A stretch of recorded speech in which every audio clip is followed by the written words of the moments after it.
Antes de tudo, o que de fato é uma epidemia? Como ela ocorre? Por que são tão assustadoras?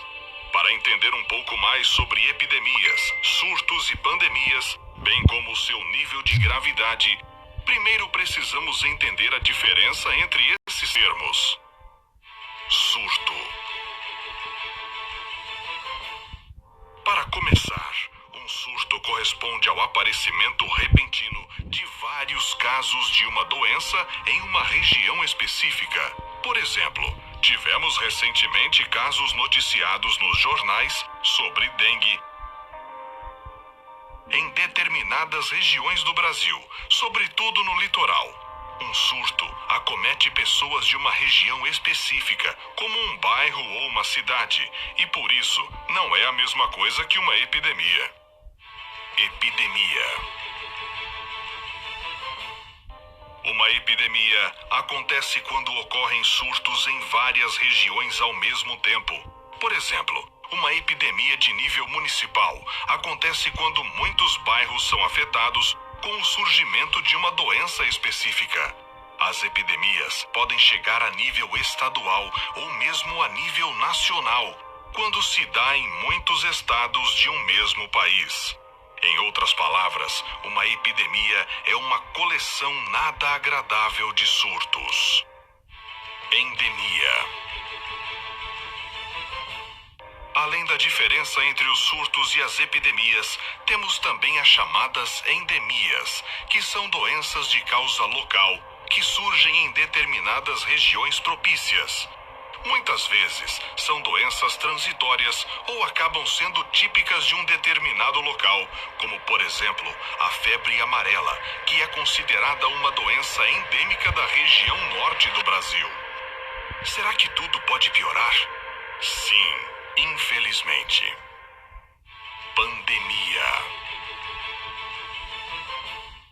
Pandemias são doenças de alto nível de gravidade, que se estendem a nível mundial em várias regiões de todo o planeta. É o pior dos cenários que o mundo pode enfrentar, e acontece quando uma epidemia sai do controle e atinge escalas globais, sendo capaz de dizimar populações inteiras e talvez até mesmo a humanidade, se não soubermos como combatê-la. No decorrer da história, tivemos casos extremos de pandemias. A varíola, por exemplo, atormentou a humanidade por mais de 3.000 anos, matando o faraó egípcio Ramsés II, a rainha Mary II da Inglaterra, que contraiu a doença em 1694, e o rei Luís XV da França. Em 1796, uma vacina foi desenvolvida para combater essa doença, que voltou com tudo em 1960. Porém, após as campanhas de vacinação em massa, a varíola foi considerada erradicada do planeta em 1980. Além dessa doença, também tivemos a terrível peste negra, também conhecida como peste bubônica, uma doença que foi capaz de dizimar boa parte da população do planeta no século XIV, sobretudo dos países da Europa e Ásia. Seu desaparecimento foi gradual, na medida em que se foi melhorando a higiene e o saneamento das cidades.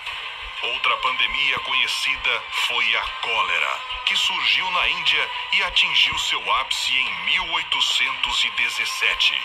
A bactéria da cólera é transmitida através de água ou alimentos contaminados e até hoje existem surtos da doença em muitas regiões no planeta.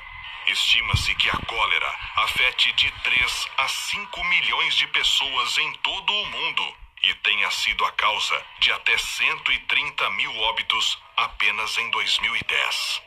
Além dessas, também temos o sarampo, a malária, a poliomielite, o HIV, a zika, o ebola, a gripe A e, mais recentemente, o coronavírus. O tempo passa e nos questionamos se um dia ficaremos livres desse terror sem fim, que sempre aparece sob uma nova forma. E muitas vezes não temos defesa o suficiente para combater. Seja provocado por um novo tipo de vírus ou bactéria, por uma mutação de um vírus já existente ou por uma arma de engenharia biológica. O fato é que não estamos preparados para o que há por vir, mas pelo menos existem algumas coisas que podemos fazer antes e durante a crise, para pelo menos aumentarmos as chances de sobrevivência enquanto o caos se instaura. Como se preparar?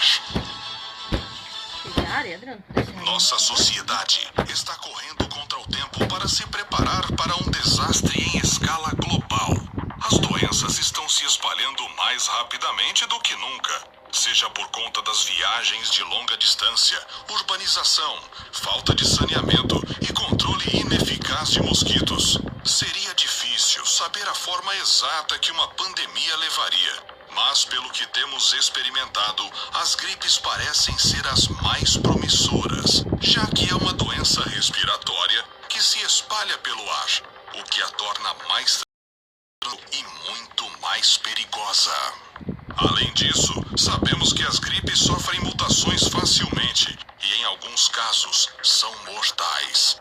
Elas podem se espalhar antes que os sintomas apareçam e são capazes de atingir níveis pandêmicos de infecção, sendo que muitas vezes a grande maioria das pessoas não possui imunidade ou resistência o suficiente para combatê-las. Muitas doenças surgem espontaneamente. Então, qual seria o primeiro passo para evitar o perigo da contaminação? Antes de qualquer coisa, evitar aglomerações, uma vez que os vírus tendem a se propagar mais rapidamente.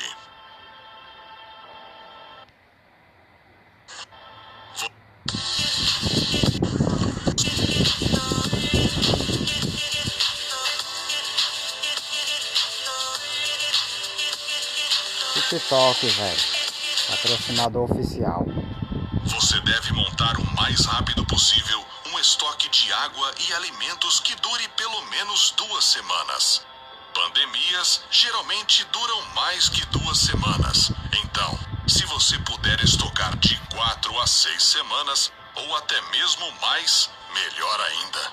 Uma boa regra geral é estocar 4 litros de água por pessoa por dia. O suficiente para cozinhar, se higienizar e, claro, beber. Caso esteja tomando algum medicamento prescrito, é importante que faça um suprimento de pelo menos 1 mês para evitar sair de casa nesse caos. É uma boa opção apostar nos medicamentos antivirais, aqueles que podem ser usados para tratar a gripe comum, a fim de reforçar a imunidade caso algum resfriado venha a enfraquecer o seu sistema imunológico.